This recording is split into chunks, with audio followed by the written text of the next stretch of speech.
Hello, this is world record holder Twinkle Acharya. स्वागत है आप सभी लोगों का। पिछले वीडियो में हमने बहुत सारे योग अभ्यास किए थे और आयुर्वेदिक औषधि के बारे में आपसे बातचीत की थी। आज हम लोग इस वीडियो में बात करने वाले हैं फर्टिलिटी यानी कि प्रजनन क्षमता के बारे में। बहुत सारी महिलाएं इस विषय पर बात करना नहीं चाहती। कभी कभी वो बहुत ज़्यादा परेशान हो जाती हैं। उम्र के साथ साथ कभी कभी ये परेशानी बहुत बढ़ जाती है, यानी कि जब उम्र हमारी 30 के पार जाती है तब ये क्षमता घटने लगती है और महिलाएं बहुत ज़्यादा परेशान हो जाती हैं। आज हम लोग योग करेंगे प्रजनन क्षमता को बढ़ाने के लिए। बहुत सारी महिलाएं निराश हो जाती है, हताश हो जाती है। हर एक महिला का ऐसा सपना होता है कि वो अपने खुद के बच्चे को जन्म दे, चाहे भारत हो या फिर कोई भी देश। हर एक कपल्स यही चाहते हैं कि हमारा बच्चा हो और हमारा घर जो है वो आनंदमय हो जाए। हर एक इंसान, हर एक महिला, हर एक पुरुष ऐसा चाहता है। तो आज हम लोग योग अभ्यास करेंगे जिन्हें आपने नियमित रूप से फॉलो करना है। मैं जो भी आपको योग अभ्यास बताऊं उन्हें आप नियमित रूप से फॉलो करें। याद रखें कि थोड़ा वर्कआउट करना, थोड़ा योग अभ्यास करना, थोड़ा चलना जरूरी होता है। आजकल क्या हो गया है, ये प्रजनन क्षमता क्यों घट गई पता है आपको? ये क्यों हम परेशान होते हैं?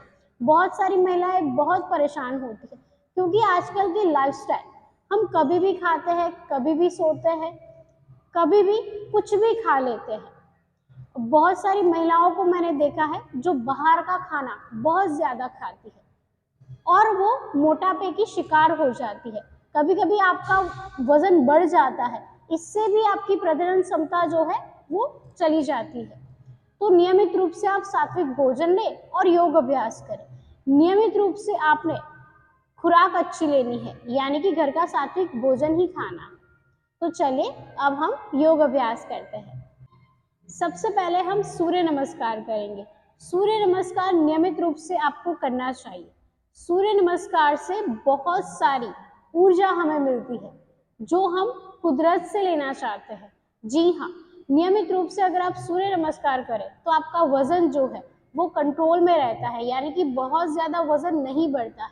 अगर नियमित रूप से 12 चक्रों का अभ्यास किया जाए और 12 बार अभ्यास किया जाए तो ये सोने पे सुहागा हो जाएगा। तो चलिए सूर्य नमस्कार के लिए हम लोग खड़े होते हैं। सूर्य नमस्कार के लिए हम पहले समस्थिति में आ जाएंगे। ऐसे अपने दोनों हाथों को ऊपर उठाएंगे और फिर नमस्कार मुद्रा बनाएंगे। ऐसे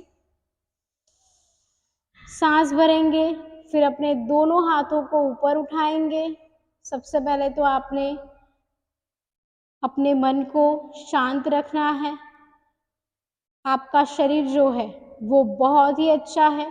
सबसे पहले तो आपने ऐसा सोच ही नहीं लेना है कि मुझे ये प्रॉब्लम है, मेरी प्रजनन क्षमता जो है वो कम हो गई है, ऐसा आपने बिल्कुल नहीं सोचना है। तो ये आपका पहला स्टेप है जिसमें आप नमस्कार मुद्रा बनाएंगे। फिर आपने अपने दोनों पैरों के बीच में ऐसे जगह बना ली है, ऐसे। फिर आपने क्या करना है, हाथ को ऊपर उठाना है। सांस भरते हुए अपने दोनों हाथों को ऊपर उठाएंगे और फिर पीछे जाएंगे।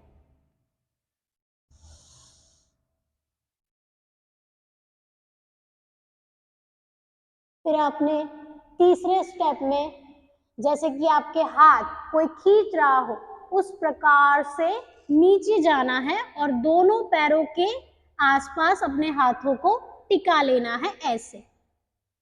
और आपका जो सिर है उसको आपने अपने पैरों पर यानी कि आपके घुटनों पर टिकाना है, ऐसे।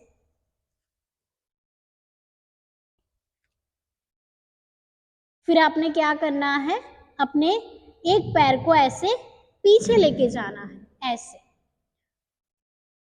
और सामने देखना है। फिर जो आगे वाला पैर है उसको भी आपने पीछे लेके जाना है, ऐसे आप पीछे लेके जाएं और बिल्कुल सीधा देखें। फिर दोनों घुटनों को नीचे टिकाना है और आपकी चिन जो है उसको भी ऐसे नीचे टिकाना है। ये हो गया आपका छठा स्टेप। फिर 7वें स्टेप में आपने भुजंगासन का अभ्यास करना है।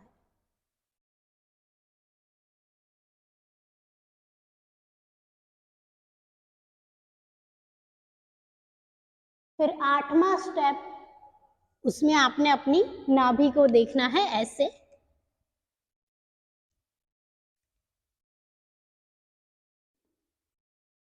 फिर आपने अपने दूसरे पैर को आगे लेकर आना है। जो पैर पहले आपका आगे था वो अब पीछे जाएगा और जो पीछे था वो आगे आएगा ऐसे।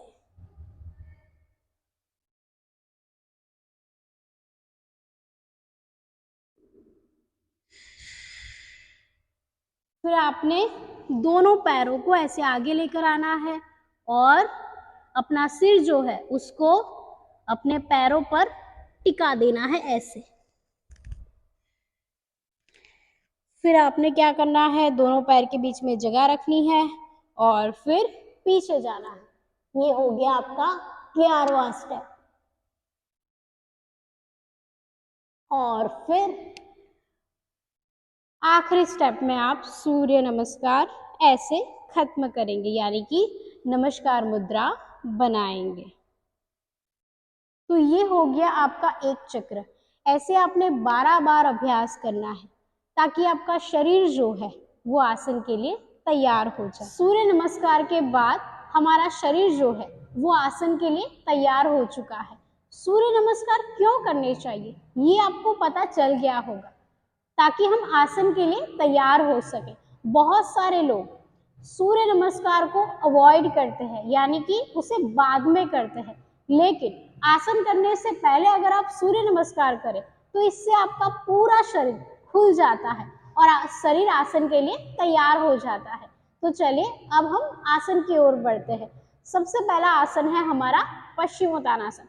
पश्चिमोत्तानासन बहुत ही फायदेमंद आसन है, जिसमें आपका लीवर, किडनी, पैनक्रियास, आपका अंडाशय सब कुछ ऐसे दबता है, उसे मसाज मिलती है और हमारा पाचन तंत्र भी बहुत ही अच्छा हो जाता है। ये आपकी प्रजनन क्षमता को भी दुगना कर देता है। तो चलिए पश्चिमोत्तानासन शुरू करते हैं। पश्चिमोत्तानासन करने के लिए अब हम दंडासन में आ जाएंगे। सबसे पहले तो आपने सीधा बैठना है, आप बिल्कुल ऐसे मुड़े हुए नहीं होने चाहिए। बिल्कुल आपका शरीर सीधा होना चाहिए और सांस भरते हुए अपने हाथों को ऐसे ऊपर उठाएंगे, सांस लेंगे, पेट को अंदर धक्का देंगे और आराम से नीचे झुकेंगे, जैसा कि आपके हाथ कोई खींच रहा हो। अगर आप दिक्कत महसूस करते हैं, मान लीजिए कि आपका शरीर बहुत ज्यादा है, तो आप क्या करोगे, आसानी से नीचे झुकना है और ऐसे सिर नीचे रखना है। जितना हो सके उतना आपने करना है। बहुत ज्यादा महिलाएं क्या करती है कि उनका वजन बहुत ज्यादा है तो वो ऐसा सोचती है कि योग अभ्यास तो हमारे बस की बात नहीं है, लेकिन आपने ऐसा नहीं सोचना है। नियमित रूप से जितना हो सके उतना अपने सामर्थ्य के अनुसार आपने अभ्यास करना है। एक ना एक दिन आप इसमें महारत हासिल कर पाएंगे। तो ऐसे आपने हताश नहीं होना है, निराश नहीं होना है। बहुत सारे लोग ऐसे ही योग को छोड़ देते हैं, तो ऐसा बिल्कुल नहीं करना है। हाथ ऊपर कीजिए, सांस भरिए, पेट को अंदर धक्का दीजिए, सांस छोड़ते हुए जैसे आपके हाथ कोई खींच रहा हो, इस तरीके से आगे बढ़िए। आप यहाँ तक आ रहे हैं तो यहाँ तक ही होल्ड रहिए। फिर आपने क्या करना है, दोनों अंगूठे को ऐसे पकड़ लेना है और अपनी कोहनियां ऐसे जमीन पर टिकानी है और अपना सिर जो है वो नी के आगे या फिर नी पर, यानी कि अपने घुटनों पर टिकाना है। ऐसे नीचे झुकेंगे और आसन में बने रहेंगे।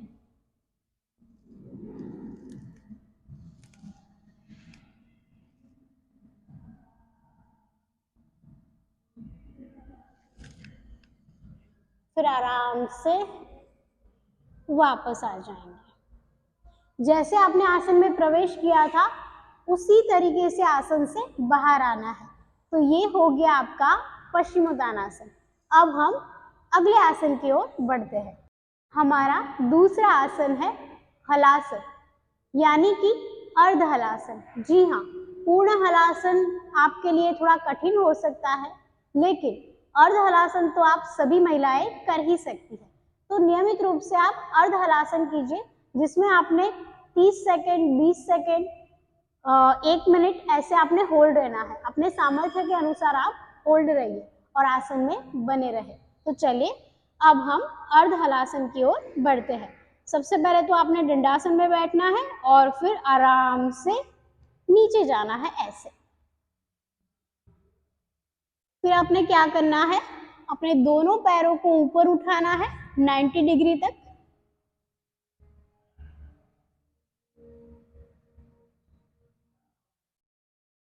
बने रहे आसन में। श्वास नॉर्मल लीजिए, सामान्य सांस।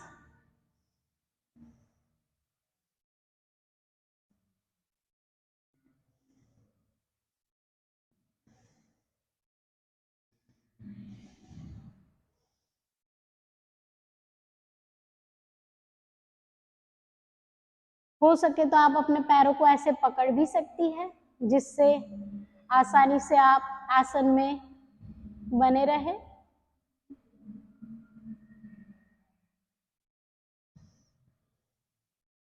फिर आराम से वापस आ जाए। 2 मिनट विश्राम करें शवासन में। फिर आराम से ऐसे खड़े हो जाए। आसन के बीच में आपने शवासन में विश्राम भी करना है, ताकि आपका शरीर जो है वो अगले आसन के लिए तैयार हो सके। अब हम अपने तीसरे आसन की ओर बढ़ते हैं। हमारा तीसरा आसन है सेतुबंधासन। सेतुबंधासन के लिए आपने अपने दोनों पैरों को ऐसे मोड़ना है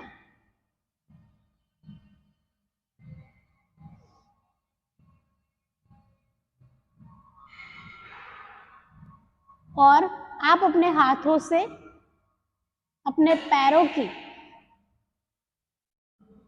एड़ियां पकड़ सकते हैं, या फिर ऐसे ऊपर भी पकड़ सकते हैं, या फिर हाथ अपने ऐसे भी रख सकते हैं जमीन पर।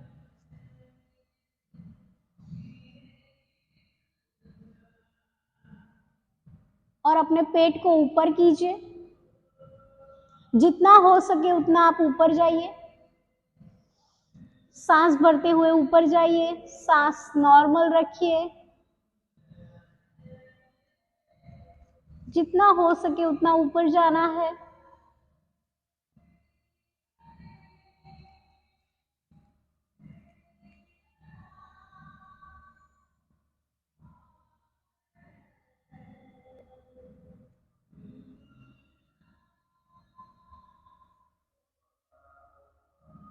फिर आराम से वापस आ जाए।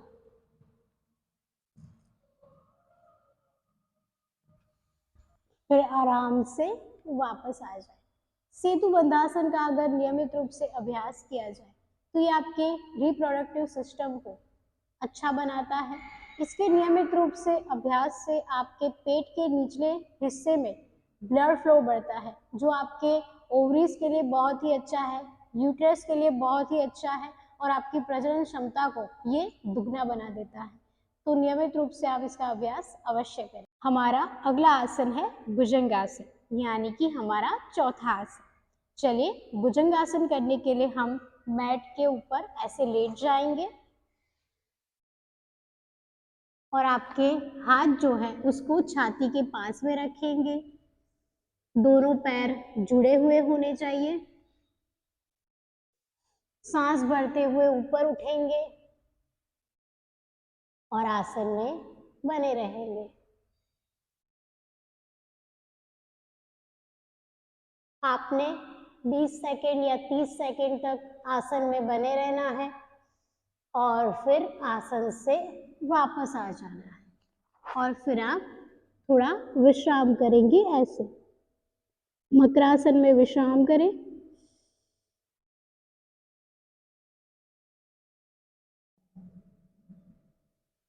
ये आसन हमारे शरीर में रक्त के प्रवाह को बहुत ज्यादा बढ़ा देता है, यानी कि ये हमारे गर्भाशय के लिए बहुत ही फायदेमंद है। हमारी प्रजनन क्षमता जो है उसे ये दुगना कर देता है। अब हम करेंगे बालासन, यानी कि बेबी आसन। छोटे बच्चे जो होते हैं ना, वो इस आसन का अभ्यास नियमित रूप से करते हैं, ऐसा हम मान लेते हैं, क्योंकि छोटे बच्चे की पोजीशन में इस आसन को किया जाता है। तो चलिए अब हम बालासन की ओर बढ़ते हैं। इसमें आपने क्या करना है, वज्रासन में बैठ जाना है ऐसे। खाना खाने के तुरंत बाद आप इस आसन में बैठ सकती है। चलिए, बालासन करने के लिए अपने दोनों हाथों को ऐसे पीछे भी रख सकते हैं और हाथों को ऐसे ऊपर भी रख सकते हैं। आसन को हम करेंगे, दोनों हाथों को पीछे की ओर ऐसे लेकर जाएंगे, सांस भरेंगे, पेट को थोड़ा अंदर धक्का देंगे और सांस छोड़ते हुए नीचे झुकेंगे ऐसे।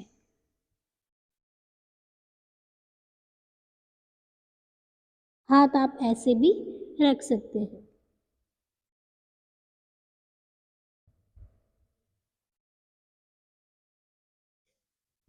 फिर आराम से वापस आ जाए। आपने 30 सेकंड तक आसन में बने रहना है, उसके बाद आप आसन से बाहर आ जाए। चलिए अब हम बैठ जाते हैं सुखासन में। आसनों के अभ्यास के बाद आपने नॉर्मल ब्रीदिंग करनी है। आसनों के लिए बहुत विशेष आपने समय निकालना है। जी हाँ, अगर आप सुबह सुबह आसनों का अभ्यास करती है तो आपके लिए बहुत ही ज्यादा फायदेमंद है। नियमित रूप से आप इस आसनों का अभ्यास कीजिए और आप फर्क तुरंत महसूस करेंगे। अगले वीडियो में प्रजनन क्षमता को बढ़ाने के लिए कौन से प्राणायाम करने हैं वो मैं आपके साथ शेयर करूंगी। आज के लिए इतना ही, मिलते हैं हम अगले वीडियो में। तब तक के लिए धन्यवाद।